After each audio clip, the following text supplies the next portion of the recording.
So I'm going to read to you some words that a one of our friends penned after watching the Charlie Hebdo attack in France. And this friend of ours, he was in a terrorist attack, and he was a survivor.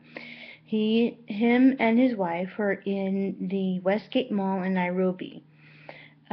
They were hiding underneath the table when the terrorists came and they were shooting. And they witnessed people dying in front of them. And I just want you to keep this picture in mind as I read these words to you of how important it is that we fight ISIS to the end. We get rid of these people. You have to understand, they don't care if Black Lives Matter. They don't care gay lives matter.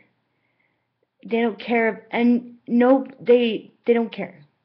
Let's just say, they don't care for anyone's lives.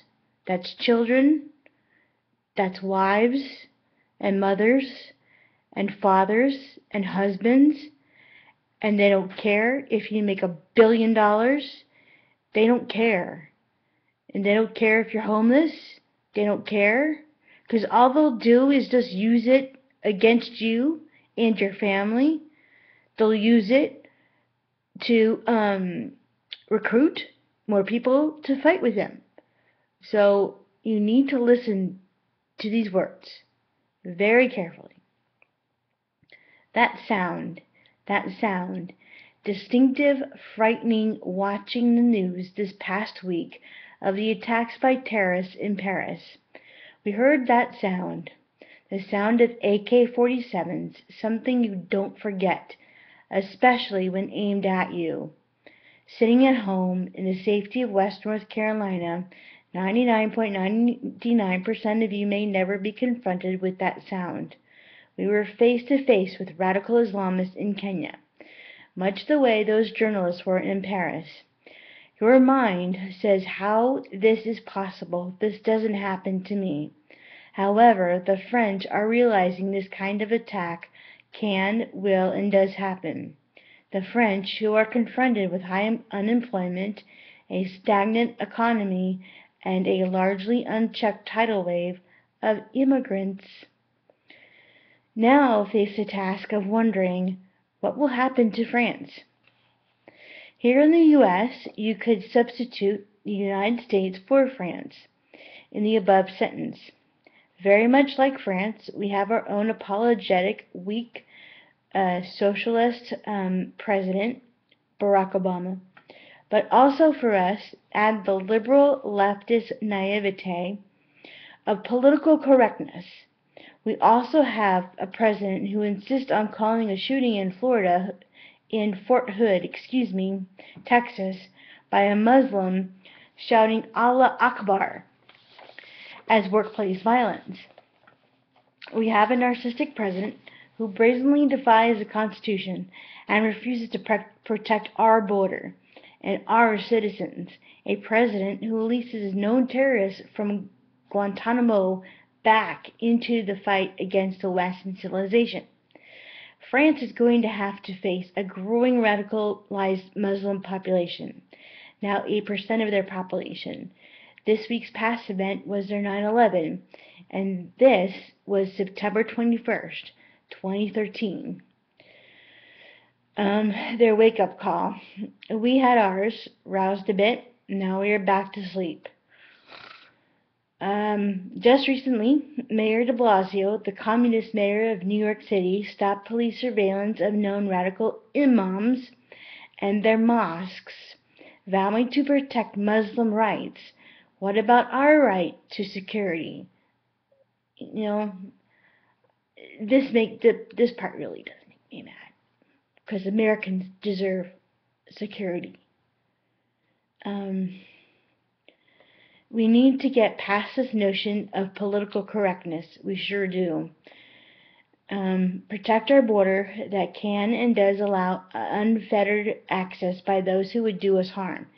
Yes, this political correctness crowd will protest that not all Muslims are terrorists. However, so far all terrorists have been Muslims. It has been reported that the French stopped surveillance on those 3 terrorists for lack of funds.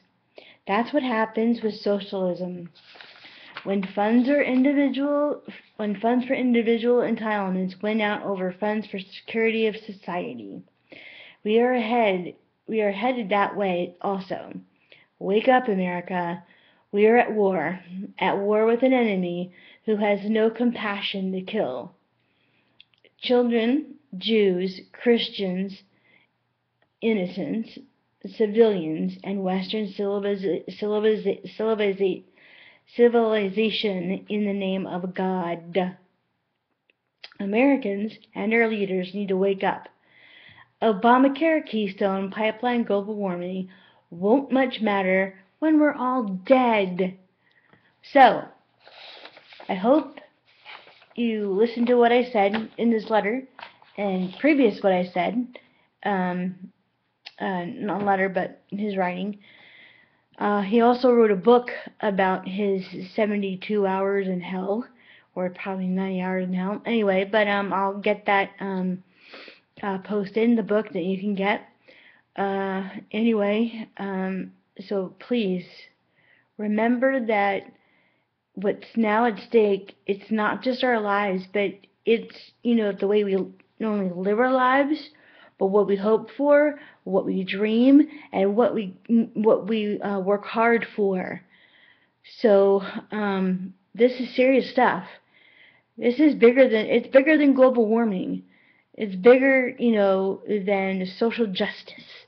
It's this is an injustice right now. So you need to stand up we need to stand up and protect ourselves. Protect your country and protect your freedom and liberty and protect your right to say, enough's enough, and also vote for a president who you know is not going to cave and not going to pretend that he's a Christian. So, that's it for right now. Okay, thank you.